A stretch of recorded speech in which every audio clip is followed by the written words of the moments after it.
So, can you walk us through, for the benefit of our listeners who may not have heard you last time you were on the show talking about this paper, what were some of the key reforms or proposals that you threw out there as potentially beneficial for long-term growth?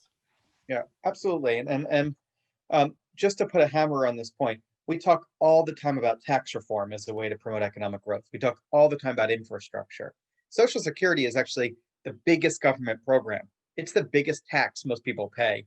And it sends really powerful signals to people about how much to work, when to retire, and how much to save. So it should be no surprise that Social Security could be a tool to influence economic growth.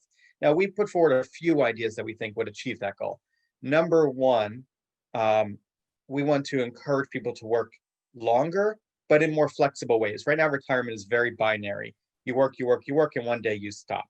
That works for some folks, but for others, it's really not the best way to think about the world. And so we want to encourage and promote and reward phased retirement, encore careers, consulting after retirement, volunteerism, other ways that move past this binary trajectory, with the overall focus on supporting productive aging, on helping people to contribute to themselves and to society for longer, and in the process promoting economic growth. And so we had a few measures to help do that, but one was an increase in the retirement age that was supplemented with sort of a new special minimum benefit that anyone could take at poverty level starting at age 62.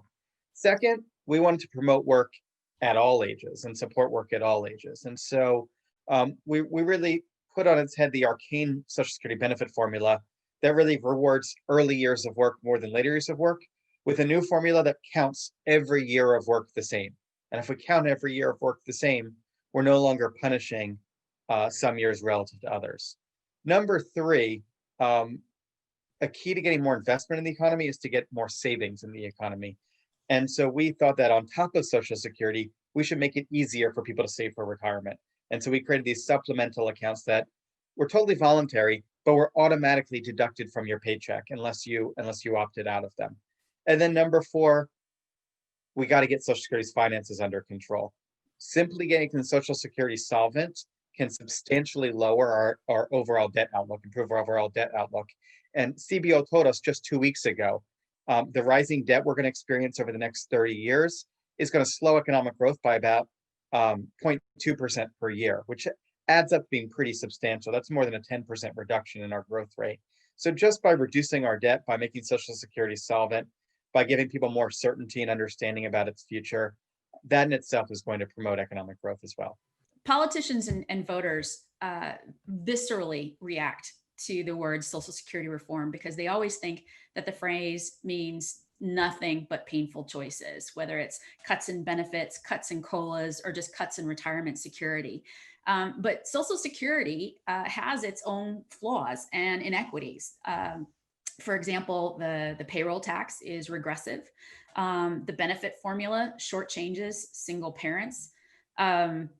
The young workers, if we don't do anything to the program, young workers won't get their fair share from the program. And probably most telling is that if you work all your life and play by the rules, Social Security does not guarantee you a minimum benefit for the low income elderly to keep them out of poverty. So I'm wondering if lawmakers are sort of missing the opportunity to reframe Social Security reform as an opportunity to enact trade-offs that right some of these wrongs. And should we be talking about Social Security reform in a different way?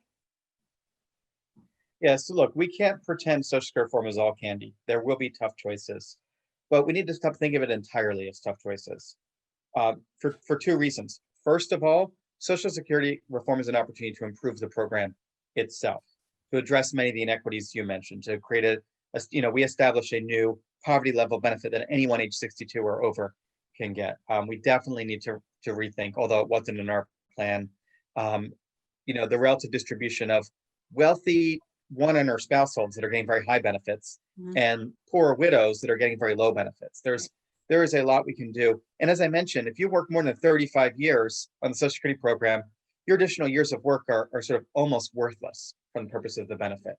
Mhm. So we definitely need to improve the program itself. But also, Social Security reform is an opportunity to increase incomes, right? So if we can get faster economic growth, under our plan, we think we grow the economy about a quarter point faster a year.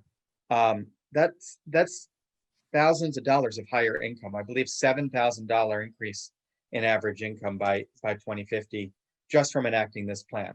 That means more income for workers. That means more income for savers, for people with retirement accounts.